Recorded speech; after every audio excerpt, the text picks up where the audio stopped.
My name is Sean Omoluabi.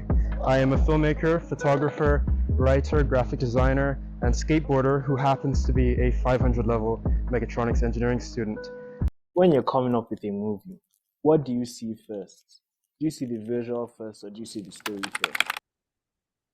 I think definitely the visuals. Like I just most of the time it just starts with like images or like scenes in my head or like just really small moments and I won't even know what it's meant to be. But then I'd have to like keep having that vision. Like sometimes a scene that is in a film that I'm releasing like this year, I started like seeing it like years ago and it just hasn't gone away. So I kind of just have to like see it through and like try to listen to that scene or that idea I have until something comes out. It could also come from like a character that I have in mind, like a specific quirk or manner of speaking or a specific fear or problem that a character might have, and then a story can come out of there. But yeah. You started off with just visuals and transitions of scenes to music video. Yeah, So have you always been a visual storyteller first?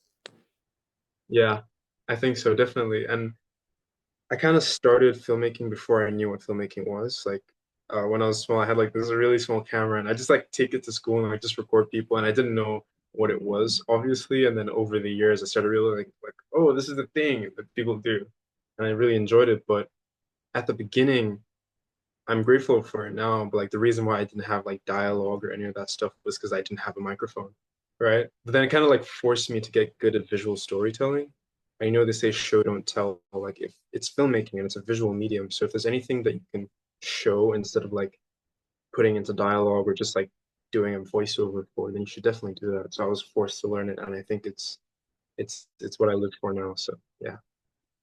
At what points did you feel to add more structured stories to your visual storytelling? Because as a visual storyteller, you can become a cinematographer, can become a creative director or something like that. But what made you want to start writing?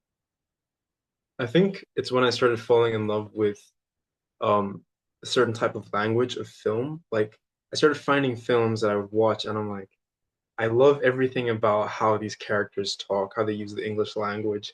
And I think at the same time, then I was falling in love with reading as well. Because I when I was younger, I hated reading because just forced to read all these books that I didn't like. And then eventually I found my kind of like niche of stories and I started reading more, writing more, and watching films that use language in a really creative way and a really like way that I resonated with. So I was like, yeah, I can't do this for the rest of my life. I have to like bite the bullet and start doing dialogue. And it was scary at first. I mean, I had done YouTube videos with obviously voiceovers, but last year was my first time doing like a film with dialogue.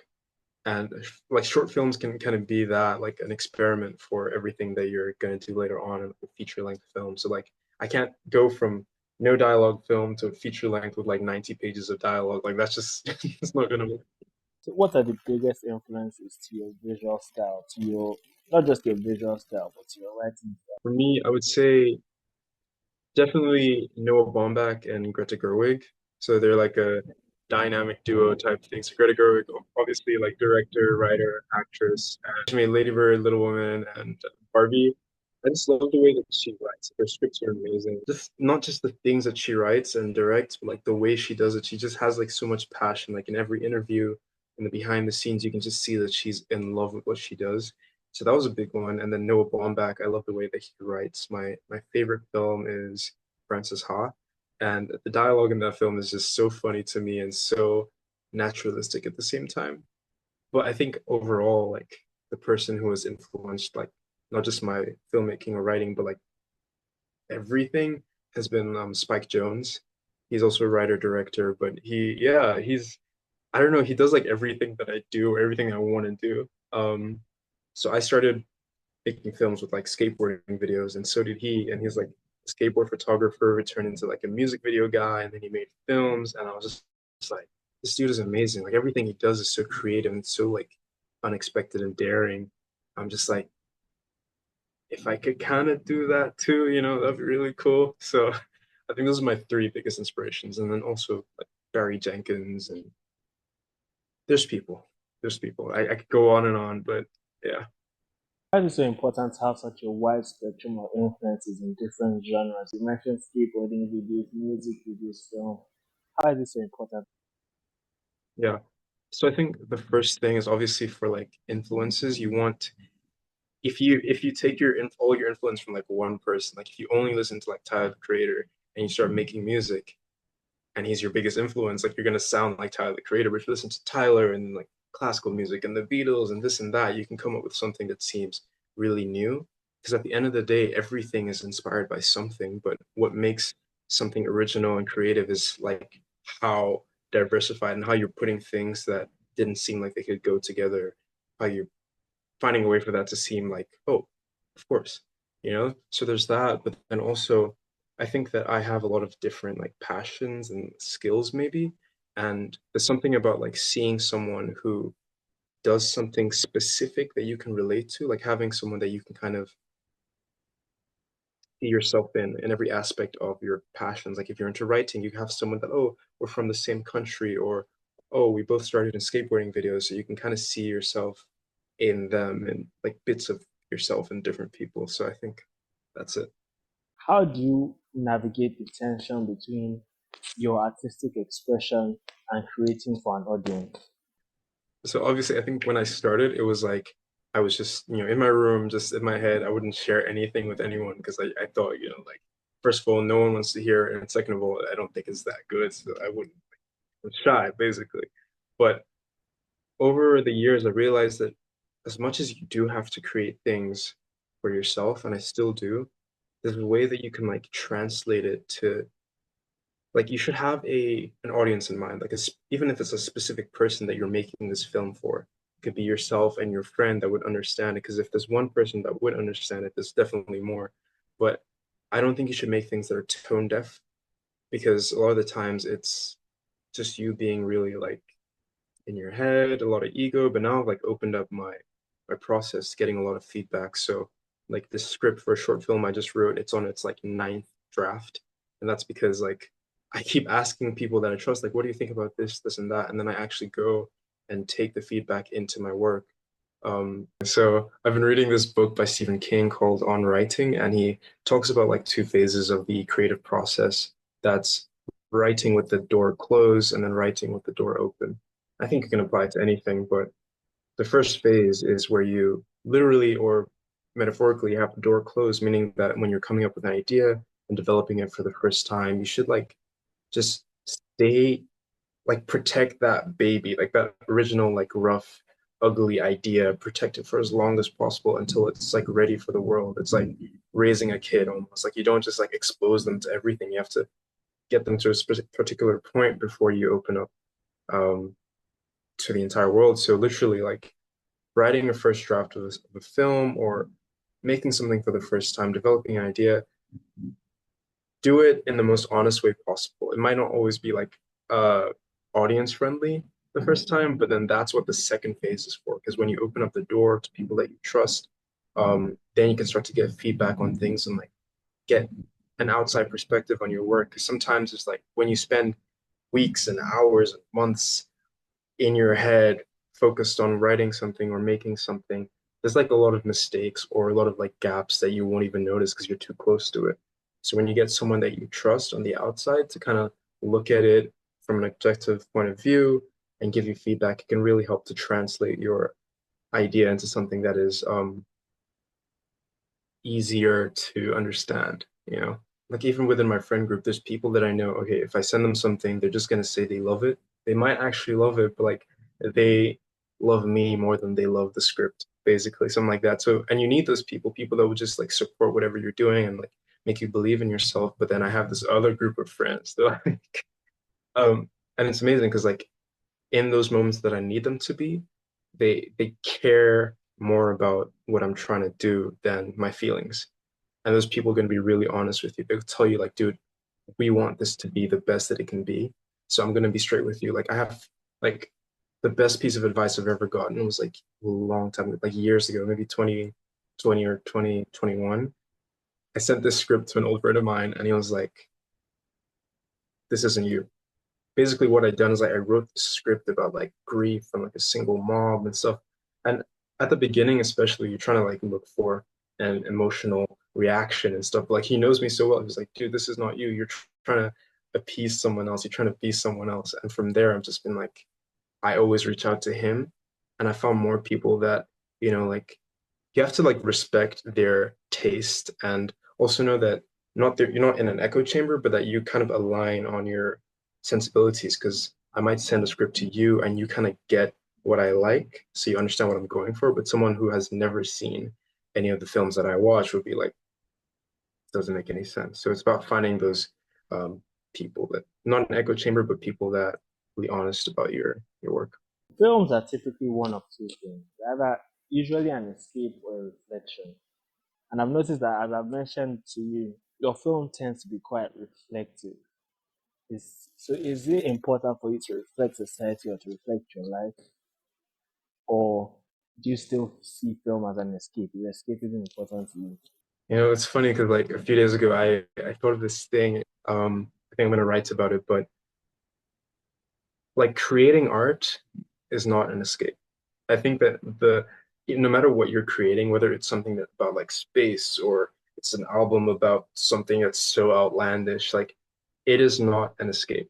It's more introspective than most other things because like the amount of like questioning that I've had to do to myself when I'm like writing something like, why do I think this way? Like, why do I think this is a good thing and not a bad thing? Why do I get these kind of ideas? Like, I think that I learned so much about myself through the process of making things. So I think the process in itself is very reflective. And a lot of the time, that reflection can um, become evident in the final product. So not just the creation, but then the final thing is reflective too. I feel like all art basically reflects some aspect of society. Some things are really specific. Some things are kind of ironic, like maybe a rap album about like drugs and whatever. Like it's also reflective on like the kind of situation that these people are living in or the kind of people that are listening to the music. So at the end of the day, it's always reflecting something. Um, and that's so valuable because even if it's comedy or something that's like making fun of the situation, you're like, damn, like Nigerians are kind of silly sometimes, right? Like that's how we are, that type of thing. But sometimes you do need an escape, like a film that you kind of just like turn your brain off and just watch and just enjoy. And there's nothing wrong with that. It's like equally as important because for some people, having a stressful week and then you just get to sit down on a Friday and just watch something and just have a good time, that's everything. So I don't know. I think it's a mix of both, but my stuff is often reflective. I don't know. In the beginning of your film, When I Grow Up, there's a quote by Picasso: every child is an artist. The problem is how to remain an artist when you grow up. How have you allowed yourself to maintain your creative expression throughout your life? The first thing I'll say is that I completely forgot that that quote was there. Because I don't know, that's like the first time I've forgotten something that I did in a film. But that's interesting. I think the first thing I'll say is that my parents have been like pretty supportive. Like they've always been like whether it's like extracurricular stuff or um the endeavors that I'm like putting my mind to. I mean, at first, of course, they're gonna think, oh, it's just a phase or it's just a hobby. But then when they see you taking it seriously, then they really start to get into it and understand that this is something that you're really serious about. But staying creative, I think one thing is definitely like fear. Like I just thought of like the kind of adult I want to be.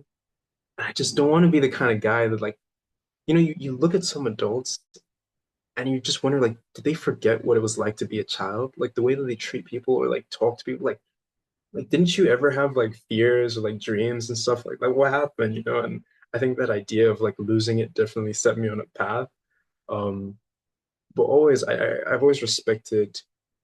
I mean, I skateboard. Like pe some people might think like skateboarding is for kids, but I'm like, no, like you need these things in your life to keep you happy. Like these are the things that you work for.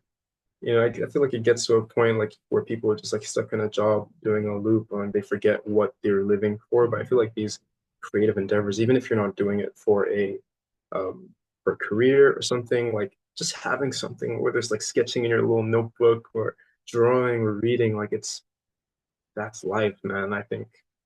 So, man, I don't know.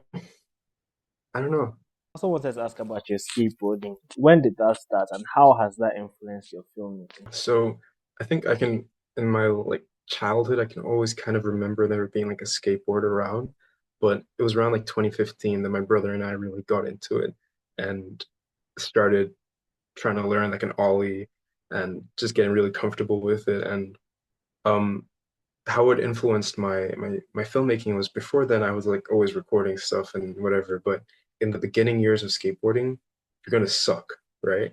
But then I want to like show my friends and like post on Instagram. So how do I make it look cool?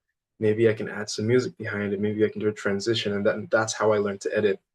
And then ever since then, like filmmaking is like almost half of why skateboarding is what it is today. Like this whole culture of skate videos that like span decades, and the amount of like creativity in that field, especially if you're into like music videos, you should definitely be watching skate videos because there's some really amazing conceptual and like visual stuff going on.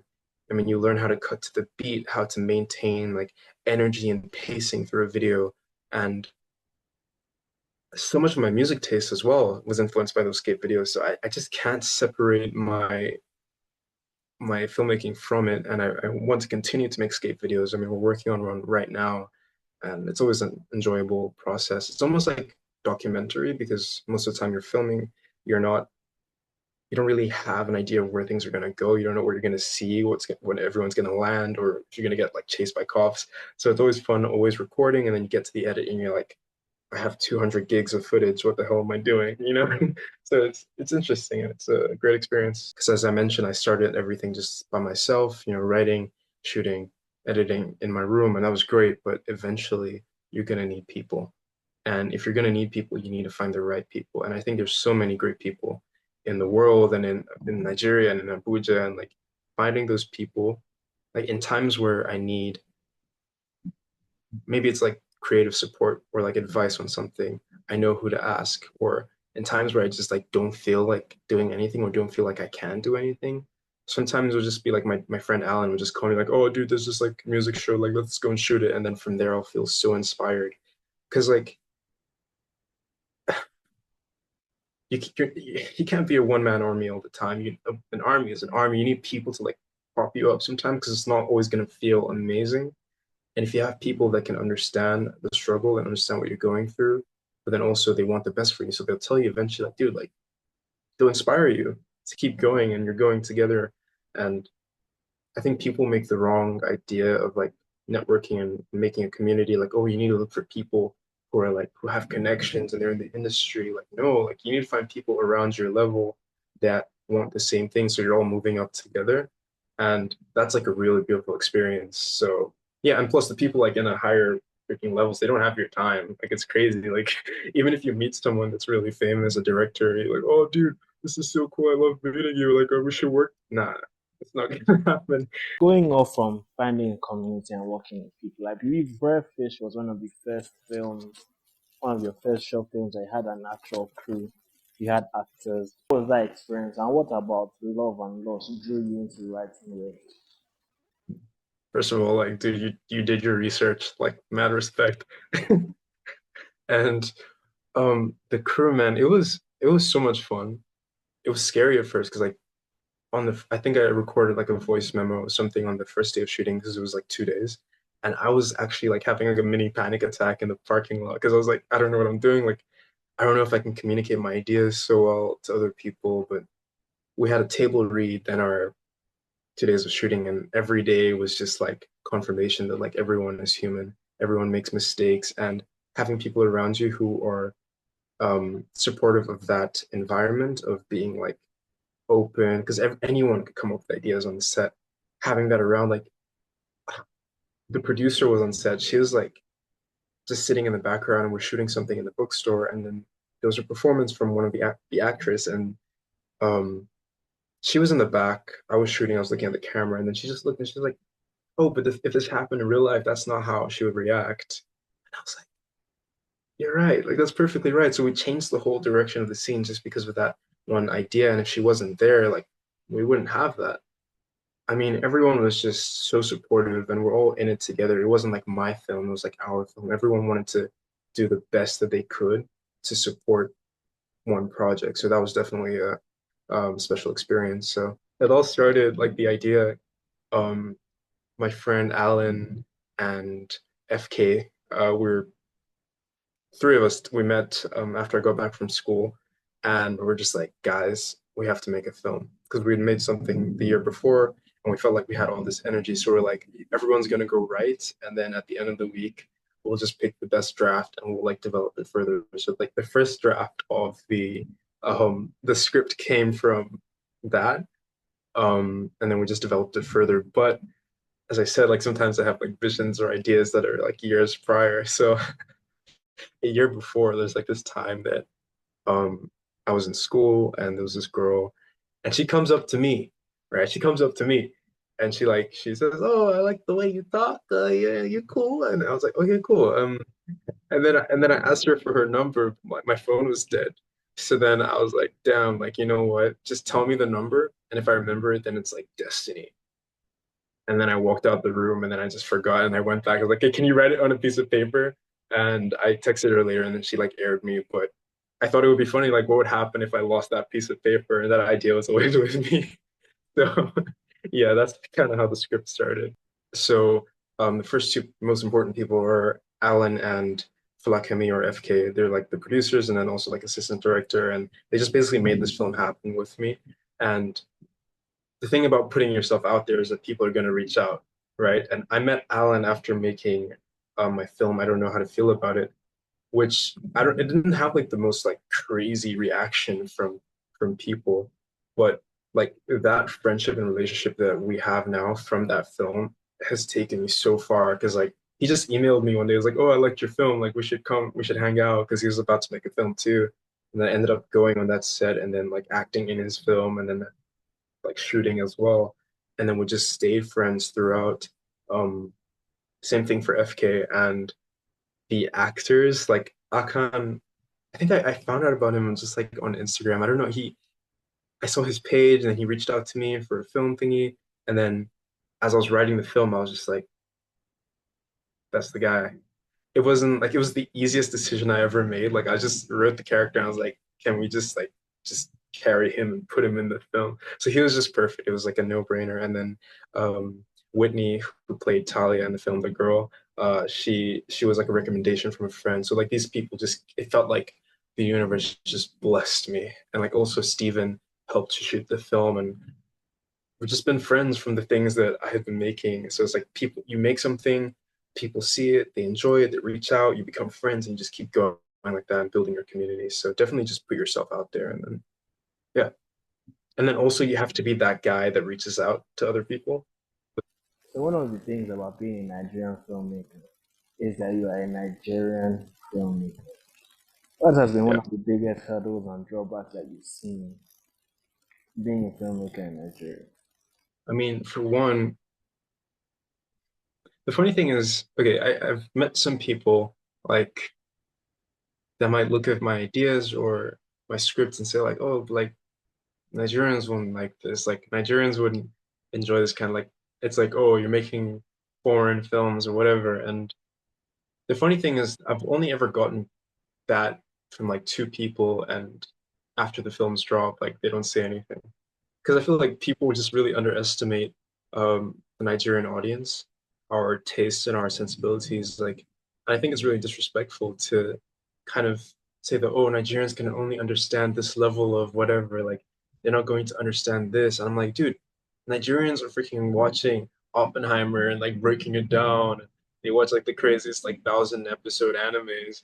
And I'm like, yeah, we like our normal African magic, but then we also have taste that expands beyond that. And I think I've met my fair share of doubters that oh people wouldn't really resonate or they wouldn't understand what you're trying to say. But like in every of those situations, I'm just like, dude, like make the things that are truest to you. Like if I started tweaking my taste, like okay, I'm gonna make what a Nigerian film is thought of, like in a stereotypical sense, like I would just dissolve into the sea of other people trying to do the same thing. So I feel like if everyone's just really honest with themselves, like it doesn't matter where you're from, you can make really, really beautiful stories and people will find you. Your people will always find you. So there's that. And then also, I think I've been lucky in the sense that I haven't met people who have or maybe I'm just like really like busy in my own world that I don't notice the people. But like if you tell someone that you're trying to like pursue film, like seriously, they'll be like, seriously? You know, kind of thing. Because I studied engineering, like I'm graduating this year, and it's like, oh, what are your plans? Like, what are you trying to do next? And I'm like, oh, you know, I don't think I'm going to continue engineering. I think I'm going to do film. And you're like, oh, but you did well in school. I'm like, yeah, but then like you could do well in engineering and then like still not get a good engineering job. Like it's not, there's not this automatic like job security that you get by doing something that is traditional. And I think a lot of people have that idea that, oh, you know, if I study this, I can at least have safety. But dude, no matter what you study, you're gonna have troubles, and then you just gotta pick which one. Like I'd rather be struggling in film than struggling in engineering. So, uh, Nigeria as a country, and like specifically Abuja, that's where I live. But like, we don't have stories that really encapsulate the experience of living here, or like especially being young in Abuja. Like we don't have our Moonlight or our Lady Bird, and like that's yet to be made. Like there's so many gaps in our storytelling that us, like our generation, can do. Like we have the ability to make these really sensitive and small stories because like not everyone can have the budget to do everything in Abuja, but like just you and your estate, like you have so much freedom. You don't need permits to go out with your little DSLR and shoot something. Like anyone can, it's like the Wild West in a way.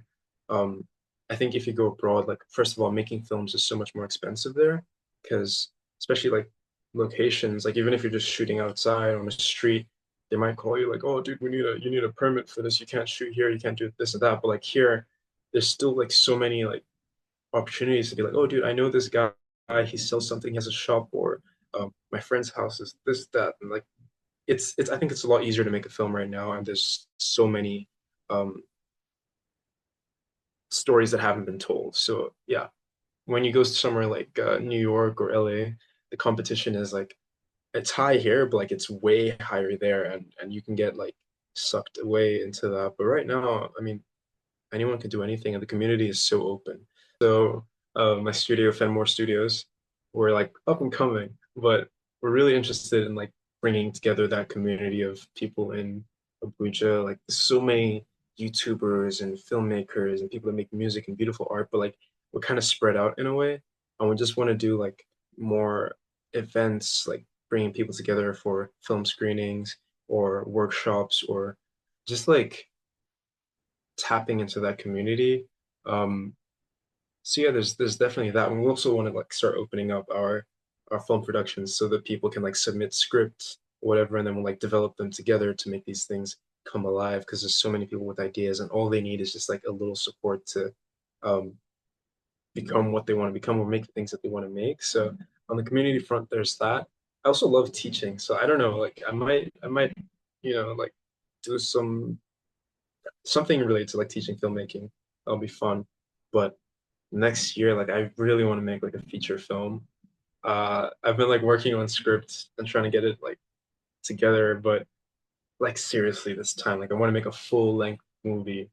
So yeah, that would be big. I think like it's definitely a lot of work, but it's doable, right? And it's not like we need millions to make a movie. Like think about it, you can record like on your freaking SD card. You can store so much footage. You can find your friends. Like you don't need professionals all the time, right? You just need like a good story. You can shoot it on your phone, get a little microphone, and if you have a good story, that's all you need. And that's what I'm trying to focus on right now. Just creating a small story and telling it in a big way with the things that we have. And I think doing things like that can just inspire so many people. Because like the only reason I'm thinking of doing this is because I have filmmaker inspirations that have made films without a budget. Or like my favorite film, Francis Ha, was like a proper Hollywood movie, but it was shot on like a Canon 5D Mark II. And I know people with that same camera that just don't do anything with it. I'm like, if they could do that on a Canon 5D Mark II, and you have like a Sony FX3, like, what do you mean? Like, no excuses kind of thing.